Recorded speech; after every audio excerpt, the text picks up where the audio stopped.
สบายท่านสบายดีกับเจ้าของใส่พิซซ่าเผ็ดเมืองลาวเป็น CEO ของบริษัทเผ็ดเมืองลาว2020ท่านเมื่ออยู่ที่นครหลวงวิจันทร์เก่าเชื่อท่านเมื่อในวันที่16เดือน8ปี2026ท่านเนาะเมื่อที่ว่าเตรียมตัวเตรียมงานจะออกเดินทางไปฟอร์มทีมอยู่ที่เมืองวังเวียงเนาะเมืองวังเวียงแขวงเวียงจันทร์เพราะว่าเมื่อนี้เขาจะเดินทางออกอีกเมืองหนึ่งไปอีกแขวงหนึ่งเนาะจากกำแพงนครไปสู่แขวงเวียงจันทร์แต่ว่าจะเป็นเมืองวังเวียงเนาะไปฟอร์มทีมแกนนำรักอันนี้เขาจะปั่นเป็นคณะ CEO ให้กับบริษัทเลยท่านนี่คือเป้าหมายเขาแต่ว่าในการปั่น CEO นี่ไม่ว่าเป้าหมายเขานี่เขาเสียให้เกิดมี CEO ในแต่ละเมืองเนาะทัวร์นครหลวงเวียงจันทร์ทัวร์แขวงไก่เคียงแล้วก็ทัวร์ประเทศเพราะว่าสำคัญที่สุดคือการส่งมอบงานนี่แหละตัวหลักเลยในการทำธุรกิจเนาะเพราะว่าการเขาสิขับเคลื่อนได้เขาต้องสร้างงานให้เป็นเมื่อเขามีแผนคนชัดเจนแล้วนะคนเขาที่เขาทางแล้วมีหน้าที่เฮ็ดมีองค์กรบริหารของเจ้าของที่ว่าเข้าใจหน้าที่เจ้าของแล้วนะต่อไปที่มันจะเกิดขึ้นคือแผนงานนะคือการเปลี่ยนเข้าเหมาเปลี่ยนคุ้มคิดนี่นะมาเป็นการกระทำที่สามารถทำเงินได้ตัวนี้สำคัญเนาะเรียกว่าบริษัทเรานี่มีแผนที่ชัดเจนหมดทุกข้อถ้าเราสามารถเก็บ CEO ได้ว่าแต่ละเมืองได้เนี่ยแสดงว่าต่อหน้าไปนี่สำนักงานเรานี่สามารถเป็นห้องเรียนได้เนาะแล้วคณะ CEO แต่ละจุด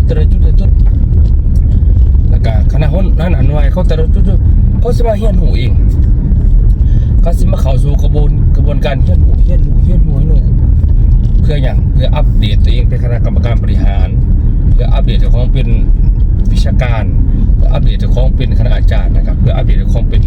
ผู้จัดการทีมมันจะมีเป็นข้อซึ่งทุกกระบวนการทั้งหมดถูกเซตไว้เรียบร้อยแล้วก็การสื่อสารต่างๆเขาสื่อสารให้แกนนำที่เขาไปฟอร์มทีมแต่ละวันเขาก็เข้าใจเลยนะแสดงว่าแผนของเขานี่ยุทธศาสตร์ของเขานี่ชัดเจนสมบูรณ์เลยตัวเขาสิลุยเนาะเก็บให้มันละเอียดเลยแสดงเป้าหมายเขาแต่ตั้งแต่เดือน8เดือนนี้นี่ครับเดือน12นี่เขาก็สิลงพื้นที่เพื่อฟอร์มทีมสองตำแหน่งเนาะก็คือ1แม่นเขาไปฟอร์มทีมหัวหน้าหน่วยก่อนเฮ็ดให้เกิดหัวหน้าหน่วยแต่ละจุดหลังจากนั้นครับไปซอยหัวหน้าหน่วยเนี่ยขยายหัวหน้าหน่วยอีกเพราะว่าตามข้อกำหนดหรือว่าตามเงื่อนไขของทีมงานเนาะถามว่าเขาเป็นหัวหน้าหน่วยแล้วเขาสามารถไปขยายหัวหน้าหน่วยอีกหาทีมหากลุ่มตัวเขาเนี่ยสามารถอัปเดตเป็น CEO ทีมได้นะเมื่อเป็น CEO ทีมไหนปั๊บว่าเรื่องผลประโยชน์แผนเงินมันก็มีข้อมันแต่ละข้อที่แตกต่างกันอยู่แล้วแต่ว่ากระบวนการต่างๆมันมีความชัดเจนละเอียดเปรี้ยวฉะนั้นเขาไม่ได้เคลื่อนตามแผนเคลื่อนตามนโยบายเคลื่อนตามขันคือคำตอนเขาไปเจ้าก็ลุยเต็มที่เนาะสื่อสารประวัติศาสตร์ให้ผู้คนเห็นว่าเขาเห็นเครือข่ายคล้ายตรงนะซึ่งเป็นระบบธุรกิจที่ไปมองใดส่วนใหญ่เขากับปฏิเสธก็ย้อนว่าหูจักซื่อนะแต่บ่หูจริงบ่เคยได้น้ำมันเนาะก็คือพอบ่เคยได้น้ำมันหรือว่าได้อยู่บ่คุ้มหรือว่าเคยเจ็บเคยปวดน้ำมันจังซี่นะ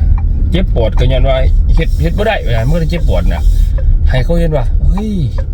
อยู่เมืองหลวงสปลาวน่ะคนเฮ็ดยากเฮ็ดบ่ได้ต่างๆแต่ว่า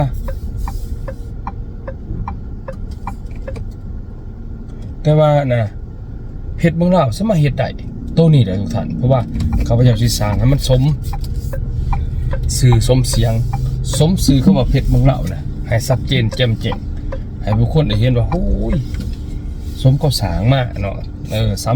สมแบรนด์ของเพชรเมืองลาวที่เขาเจ้าสร้างมาเกือบ20 ปีนี่ตะเนาะ